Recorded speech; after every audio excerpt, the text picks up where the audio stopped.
Je vous remercie. Je voudrais commencer par une chose qui me paraît une chose très importante, puisqu'on parle de sciences humaines et sociales et de transfert. Globalement, je sais que dans ces enceintes, on n'aime pas trop qu'on dise ça, mais sur le plan de la popularité, et ça aurait probablement dû nous expliquer comment gérer les crises sanitaires, les Français aiment d'abord les personnels de soins et ensuite les chercheurs. Ce qu'ils aiment le moins de tout, c'est les journalistes et les hommes politiques. Et donc, quand un sujet de santé est pris, je m'excuse de vous dire ça, mais c'est la vérité. Non, mais en fait, on le sait bien. Quand un sujet de santé est pris en otage par les politiques pour le gérer, c'est une catastrophe. Il vaut mieux nous laisser faire ça parce que les gens ont plus confiance en nous. Voilà, je crois que c'est un point important.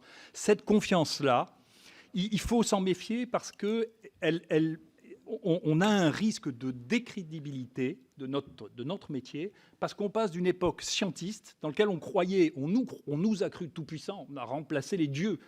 Et en réalité, nous sommes dans une période où cette croyance qui est partagée par un certain nombre de scientifiques, qui pensent que ce qu'ils croient à un moment est une vérité établie, nous amène à voir le public constater que nous sommes arrogants parce que nous nous trompons souvent. Et donc, moi, je suis en désaccord, mais comme souvent, avec un certain nombre de présentations ici. Vous voyez, tous les gens qui nous disent ce qui va se passer en 2020 et 2050 c'est comme mon voisin Nostradamus, ils essaient de prévoir des choses que personne ne peut prévoir. On ne sait pas. Donc, toute interrogation sur l'avenir doit commencer par on ne sait pas, mais si les choses se passent comme elles se sont passées dans le passé, la projection donne ça, mais la vie est pleine de surprises et d'événements chaotiques que nous ne pouvons pas prévoir. Et ça mine notre crédibilité qu'un certain nombre de scientifiques croient pouvoir prédire l'avenir et les catastrophes. Et ensuite, l'absence de réalisation de ces prédictions nous mine sans arrêt et minera notre crédibilité à terme. Alors, les infections dans le monde et les problèmes majeurs, c'est plus de 30%. 30%, c'est les infections aiguës, mais c'est au moins 30%, les trois grands, sida, tuberculose, paludisme. Un trou, on promet aux gens des vaccins pour ça qui marcheront, il n'y en a toujours pas. Ce n'est pas une faute d'argent. On a mis des milliards là-dessus. C'est qu'il y a un trou de connaissances. Nous sommes ignorants de ça. Nous ne savons pas comment on fait les vaccins pour les maladies qui ne sont pas immunisantes. Il y a un trou de connaissances. Deuxièmement, les infections digestives et les infections respiratoires, qui sont les plus communes et les plus grands tueurs à la surface de la Terre. Les infections prévenues par les vaccinations qui sont en train de toutes rebondir. Les cancers infectieux, on oublie qu'ils sont infectieux, à peu près 25% au moins des cancers sont d'origine infectieuse. Et puis les infections émergentes qui naissent de trois aspects. D'une part, des outils nouveaux qui comblent notre ignorance, une partie de notre ignorance, et à peu près 80 à 90% de ce que nous connaissons maintenant à moins de 20 ans, on va le voir. Deuxièmement, les changements dans notre environnement, les rencontres. Les maladies infectieuses, c'est jamais que le déséquilibre de notre écosystème. Et donc, en changeant de niche, en changeant d'écosystème, eh bien, on est exposé à de nouveaux risques et de nouveaux microbes. Et l'existence de nouveaux organismes, et comme ça a été dit par Manu Guerra, surtout les nouveaux organismes, c'est les bactéries résistantes et les virus à ARN. C'est ça, majoritairement. La diapositive suivante. Vous voyez, le nombre de bactéries découvertes depuis ces dernières années. On est parti de 1800 en 1980. Actuellement, on est à 14 000 bactéries identifiées, répertoriées. Et donc, vous voyez cette augmentation. Et au tout début, il faut vous imaginer qu'il y a 3 millions d'espèces d'insectes connues, et nous n'avons que 14 000 bactéries. Il y a probablement une bien plus grande diversité de bactéries que d'insectes. Nous, on s'est beaucoup battu là-dedans. On essaie d'en prendre une proportion non négligeable.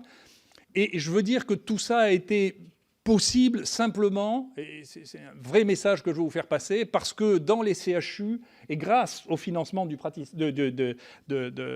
ministère de la Santé, nous avons pu constituer ça alors que ça n'était pas une priorité organisée au niveau national. Ça n'était pas possible nationalement. S'il n'y avait pas eu les CHU pour faire ça, il n'y aurait pas de maladies infectieuses dans ce pays. C'est la même chose sur les génomes. Moi, mon premier séquenceur, c'est le PHRC qui l'a payé. C'est ni l'INSERM, ni le CNRS, c'est le PHRC. Et vous voyez là aussi l'explosion de la connaissance des génomes.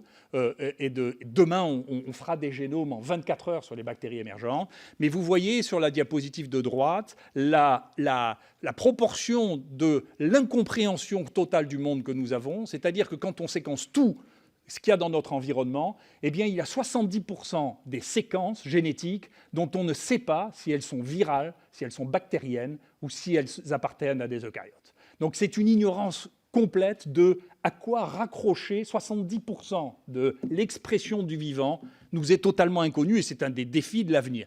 Quand on voit ça, on doit prendre conscience tout de suite que à chaque fois qu'on nous pose une question, on doit dire attendez, je ne sais pas, l'état des connaissances est ça, mais je sais que déjà demain il sera différent parce que dans cette période, l'évolution de la connaissance est radicale et elle nécessite des changements de pensée, de paradigme. La diapositive suivante.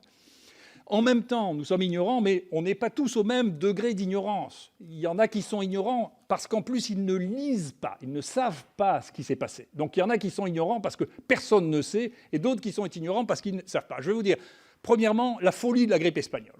En réalité, la grippe espagnole a tué, et 85 à 90% des gens qui sont morts d'infections bactériennes. On le savait au début de 2009. Et donc, c'est intéressant, la bonne pratique des antibiotiques que j'ai appris avec mon ami Bricaire, qui était on ne donne pas d'antibiotiques à la grippe, n'est pas vrai. C'est-à-dire qu'en réalité, le fait de donner des antibiotiques aux gens qui ont 48 heures de grippe est la meilleure sauvegarde pour empêcher les gens de mourir. Et d'ailleurs, la proportion des gens qui meurent de grippe diminue, et la proportion de ceux qui meurent de surinfection bactérienne diminue depuis qu'on a les antibiotiques. Donc, vous voyez un modèle massif qu'on a tous enseigné, qui est faux, dont on s'est rendu compte par l'analyse, par la connaissance. Vous voyez, donc, il n'y aura plus de grippe espagnole parce qu'on a des antibiotiques et parce que 50% mourraient d'infection à pneumocoque et qu'on a du vaccin pour prévenir le pneumocoque. On le savait, c'était publié par Klugman en 2006. Il écrivait dans un papier du journal Nature, le vaccin anti-pneumococcique protège contre la grippe.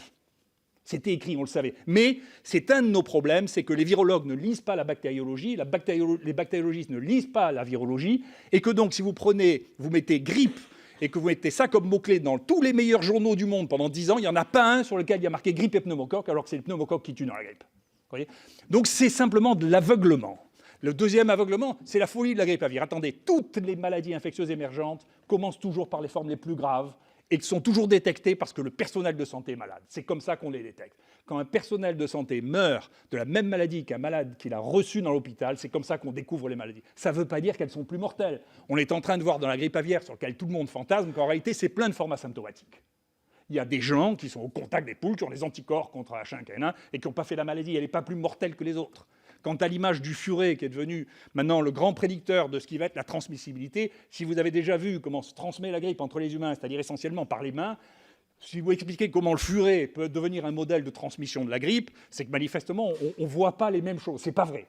La prédiction par le furet, c'est pas vrai. C'est la prédiction chez le furet. Voilà. C'est ni supérieur ni inférieur à la prédiction qu'on voit chez le truc. La folie du bioterrorisme. J'ai été au milieu. J'ai transformé le rapport qu'on me demandait de faire au ministère de la Santé en quelque chose sur les maladies infectieuses émergentes parce que je ne voulais pas parler simplement d'une crise dont je voyais bien une partie des tenants et des aboutissants, en particulier l'intoxication que nous faisaient les services américains. En réalité, le bioterrorisme microbien, il n'y a eu depuis 40 ans que 2 exemples.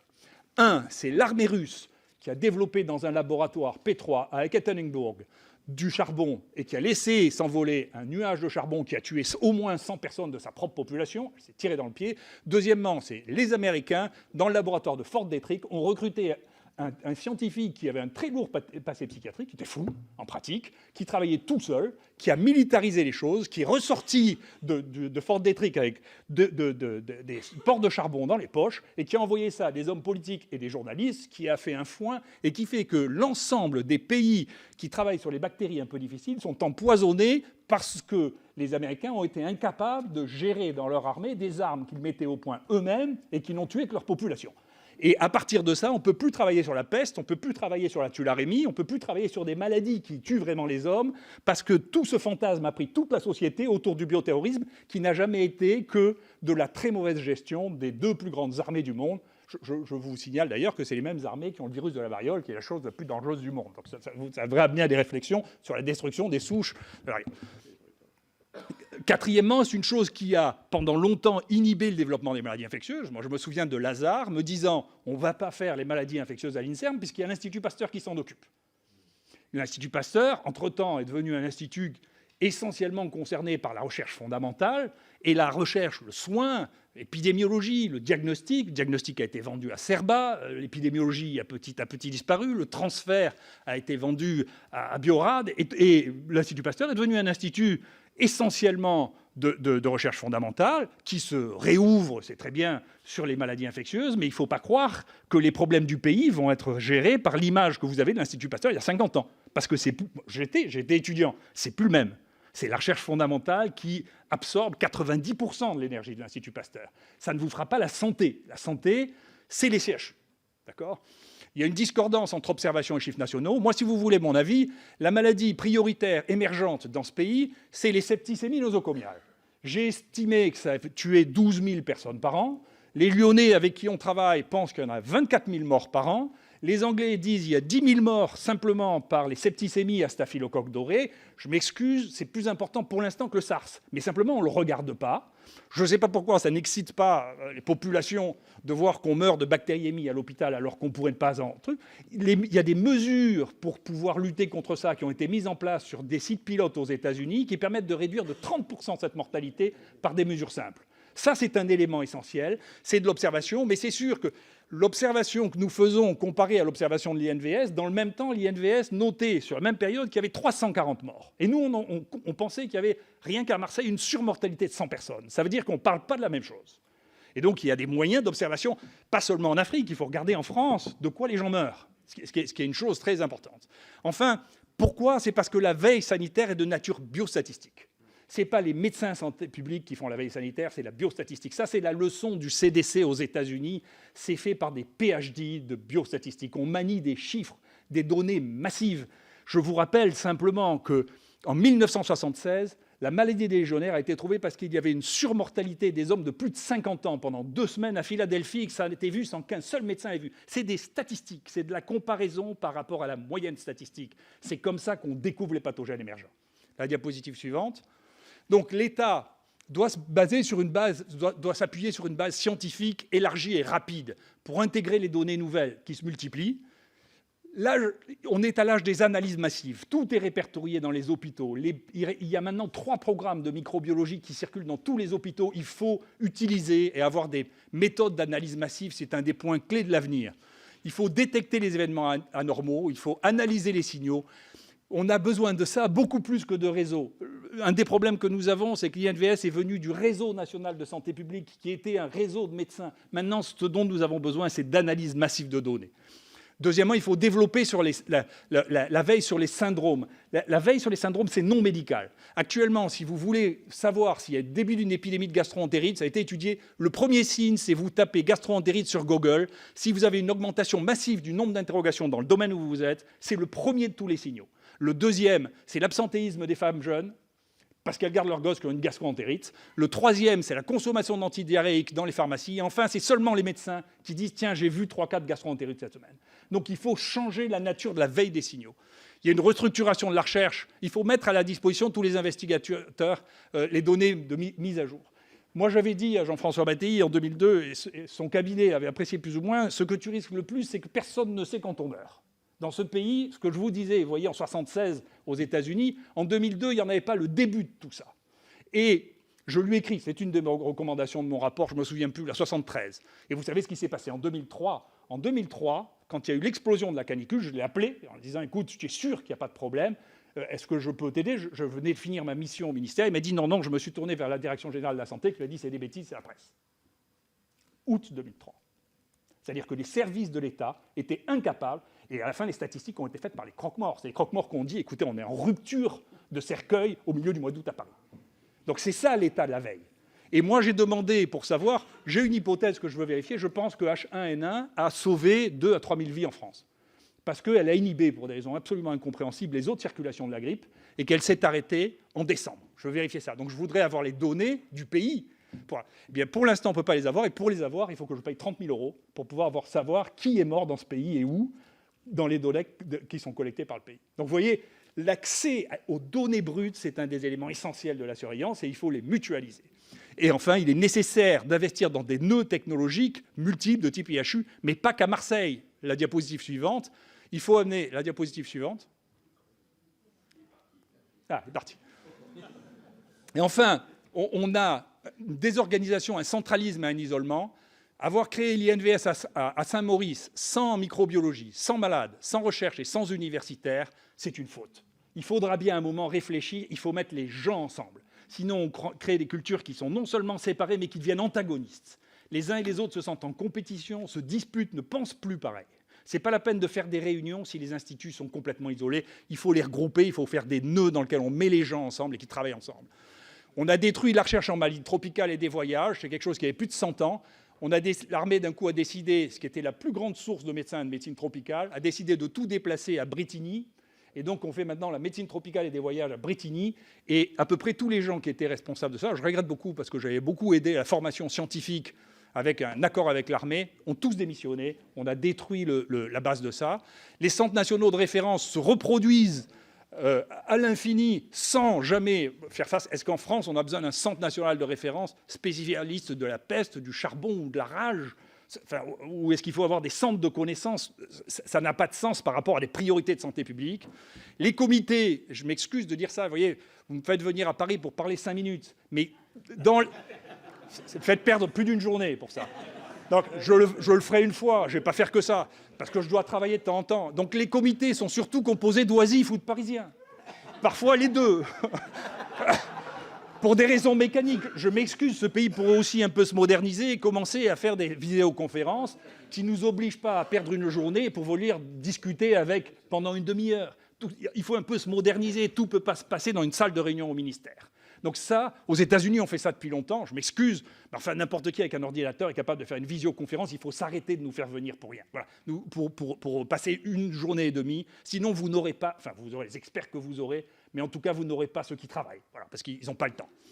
Les institutions ont des lobbying majeurs qui souvent n'ont rien à voir avec leur finalité. Moi, je peux vous dire que quand j'étais au ministère, les seules structures d'urgence qui existent dans ce pays pour le soin, ce sont les CHU, il n'y en a pas d'autres. Parce que c'est là qu'il y a du monde, c'est là qu'il y a des techniciens, c'est là qu'il y a des gardes, et c'est là qu'on a l'habitude de faire les choses.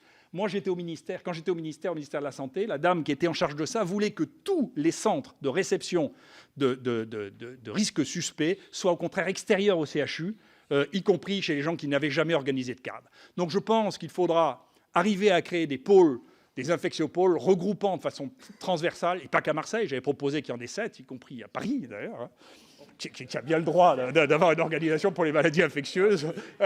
Vous avez vu jusqu'à quel point je suis bienveillant. Et que le pays soit maillé de nœuds dans lesquels il y ait des docteurs, des épidémiologistes, des scientifiques et de la technologie pour que nous ne devions pas un pays de deuxième zone dans la lutte contre les maladies infectieuses.